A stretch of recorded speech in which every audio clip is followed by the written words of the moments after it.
हस् म चाहिँ अब मेरो आफ्नो सानो एजुकेसन ब्याकग्राउन्डको बारेमा चाहिँ केही कुरा व्यक्त गर्न चाहेँ। म चाहिँ 2005को अप्रिलमा चाहिँ जापानमा एज अ जापानिज ल्याङ्ग्वेज स्कुलको स्टुडेन्टको रूपमा जापानमा प्रवेश गरेको हो। सिन्जु गोइङ्गाकुइन भन्ने ठाउँमा चाहिँ 2 वर्ष भाषा पढेँ।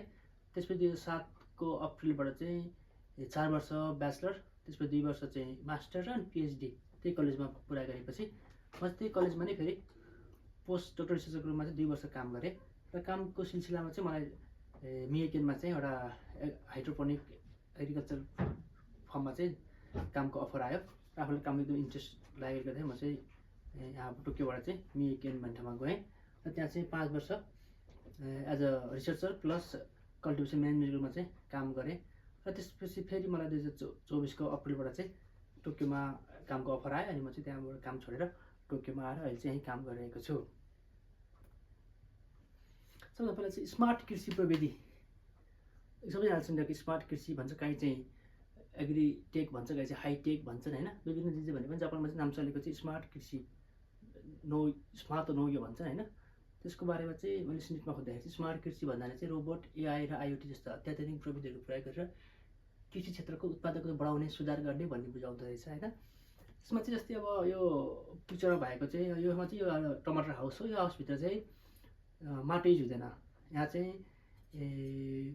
हाइड्रोपोनिक प्रविधिबाट चाहिँ मल र पानी र चाहिने खाद्य त सबै चाहिँ पानीको मार्फत दिइन्छ।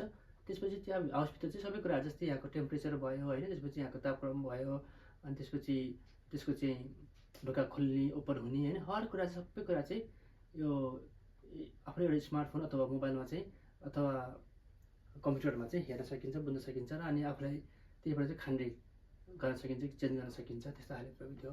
राइट पनि भएको चाहिँ यो चाहिँ अहिले चलिरहेको रोबोट, सुक्खाको रोबोट भन्छ भनेको चाहिँ हार्भेस्ट गर्ने चाहिँ रोबोट हो। यो रोबोटले चाहिँ मात्रै कुरा सेटिङ गरेको हुन्छ। यसले चाहिँ यसरी नै मान्छेको प्रयोग बिना नै रोबोटले यसरी टमाटर टिप्ने काम पनि गर्न सकिन्छ। अब स्मार्ट एग्रिकल्चर नाममा चाहिँ अब स्मार्ट भनेको के रहेछ भने मैले नेटमा सर्च गरिहेरेको थिएँ। स्मार्ट भनेको जस्तै अब हामीले प्रयोग गर्ने स्मार्टफोन भन्ने स्मार्ट मोबाइल भयो, त्यसपछि स्मार्ट वाच भयो होइन। त्यसपछि स्मार्ट होम भनेको चाहिँ जस्तै नि अब घाम लाग्यो, बिहान भयो, पर्दा आफै खोलिन्छ होइन। त्यसपछि बाहिर गयो, ढोका आफै लक हुन्छ। त्यसपछि चाबीको युज हुँदैन होइन। त्यसपछि घरको चाहिँ हर रुमको चाहिँ सेक्युरिटी पनि सबै गर्न मिल्ने। त्यो चाहिँ आफ्नो घरको चाहिँ हर कुरा चाहिँ नेटसँग कनेक्ट भएर स्मार्ट किसिमको घर भन्ने स्मार्ट होम भनिन्छ होइन। जस्तै अब स्मार्ट कार भयो, विभिन्न नामहरू चाहिँ सुन्नमा आइन्छ। यो चाहिँ यहाँ चाहिँ खासै नोग्यो व्यापारको चाहिँ के भनिन्छ, नेपाली भाषामा के भनिन्छ भने चाहिँ सर्च गरी खोजी के भनेर आउँदैछ त। यो पनि स्मार्टकै एउटा ऊ हो, होसियार अथवा बुद्धिमान भने आउँदैछ। यही भनेको त आफूले जे पढाए जे राखे त्यही एन्सरको एन्सर दिने हो। त्यही भएर यसको एन्सर यही नै हो भने फिक्स त हुँदैन, त्यही पनि यसरी खोज्न पनि मिल्छ भन्ने देखाउन खोजेको मात्रै हो। त्यसपछि सबैभन्दा पहिला चाहिँ यो मैले चाहिँ विभिन्न भन्दै जाँदाखेरि चाहिँ विभिन्न किसिमको कोड आउँछ। कोडको चाहिँ अलिकति भाषा बुझ्नुभन्दा पहिला चाहिँ किवर्ड अफ स्मार्ट एग्रिकल्चरबाट केही कुरा जान्यो भने पछि मैले गरेको भन्ने कुरा बुझ्न सजिलो होला। त्यसलाई चाहिँ आइटी होइन, अथवा इन्फर्मेसन टेक्नोलोजी तपाईँ बुझिहाल्नु, सूचना प्रविधि भयो। आइसिटी भनेको चाहिँ सूचना र सञ्चार प्रविधि भयो, इन्फर्मेसन एन्ड कम्युनिकेसन टेक्नोलोजी भन्ने भयो। आइओटी अहिले चलेको आइओटी भनेको इन्टरनेट अफ थिङ्स र अनि एआई होइन, आर्टिफिसियल इन्टेलिजेन्सको बारेमा चाहिँ अझ बढी कुरा हुन्छ। अनि जस्तै ड्रोन भयो होइन, त्यसपछि रोबोट भयो, अनि क्लाउड होइन, डाटा जेनेरेसन, सेन्सिङ होइन, डाटाबेस, अनि हाइटेक अथवा बिग डाटा होइन, यस्तो बारेमा पनि केही कुराहरू पहिले नै जान्यो बुझ्यो भने अझ पढ्न सजिलो होला।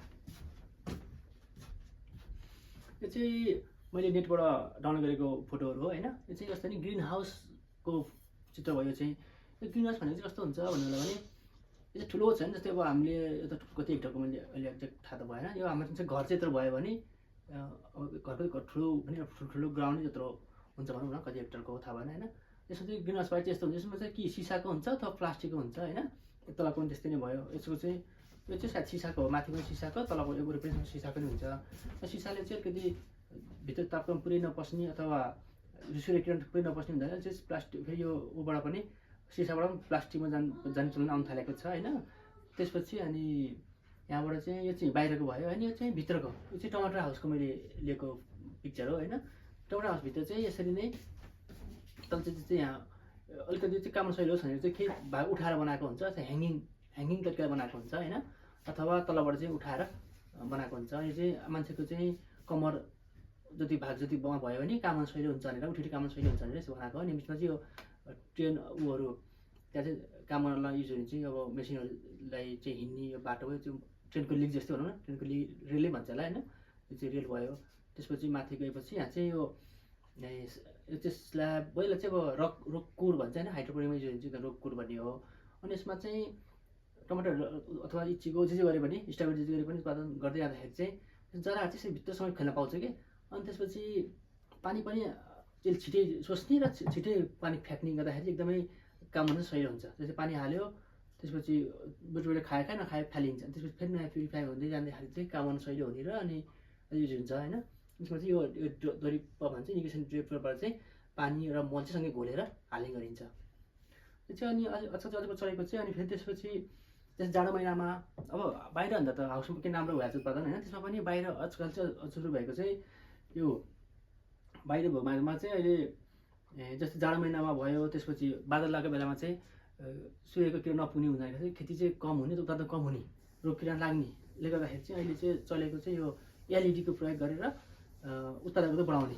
मैले पहिला काम गर्ने कम्पनी जस्तो थियो होइन, लगभग 1.6 देखि 2 भागसम्म चाहिँ उत्पादन बढाउन सकिन्छ। जस्तै 1 हेक्टरमा चाहिँ 10 टन उत्पादन भयो भने यो एलइडीको प्रयोग गरेर मात्रै पनि 1.5 देखिको लगभग 2 भाग डबल जति चाहिँ उत्पादन बढाउन सकिने भएर चाहिँ यो अहिले खुबै आएको छ। त्यो लगाइन्छ, महँगो हुन्छ, खर्चिलो हुन्छ, तर पनि यसको बेफाइदा चाहिँ छैन, फाइदै छ।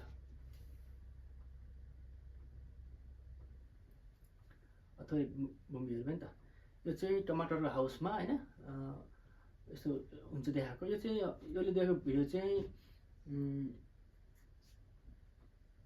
यो चाहिँ ड्रोन भयो। यो चाहिँ ड्रोनले चाहिँ यसरी राखेको हुन्छ, ड्रोनले चाहिँ उडेर यो चाहिँ खास फोटो खिच्नको लागि बनाएको ड्रोन हो होइन। फोटो खिच्न भने फोटो भन्नु मतलब त्यसको चाहिँ बोटबिरुवाको चाहिँ माथिको भूभागको अथवा फुलको होइन त्यो भागको चाहिँ के कस्तो छ चाहिँ फोटो खिचेर भिडियो खिचेर त्यसले चाहिँ अनि डाटा पठाउँछ। अनि त्यसपछि मान्छेहरू चाहिँ टाढा बसेर पनि हेर्दै अनि के कस्तो भएको छ आफै जान्न नगए नि होइन, त्यसले चाहिँ बनाएको चाहिँ यो ड्रोन भयो है।